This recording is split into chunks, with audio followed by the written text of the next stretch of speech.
น้องธรรมเดชพร้อมแล้วก็ตั้งโมสามจบพร้อมกันนะโมตัสสะภะคะวะโตอะระหะโตสัมมาสัมพุทธัสสะ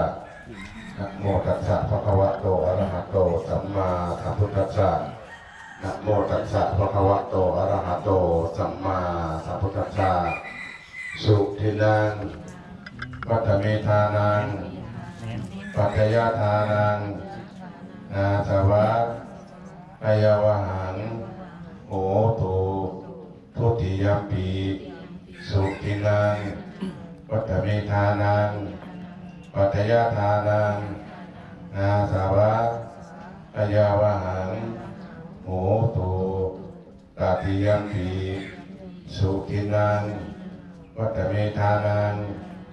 ทานัมเมปะริสุทธังปัจจยทานังนาสวะอายาวหังนิพพานังโหตุปัจจัยทายธรรมของข้าพเจ้าทั้งหลายที่ทำในวันนี้ได้มาโดยบริสุทธิ์ขอบูชามันพระพุทธขอบูชามันพระธรรม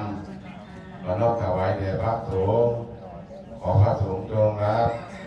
ปัจจัยทายธรรมของข้าพเจ้าทั้งหลายเพื่อประโยชน์และความสุขแก่ข้าพเจ้าทั้งหลายตลอดกาลและนานเทอญ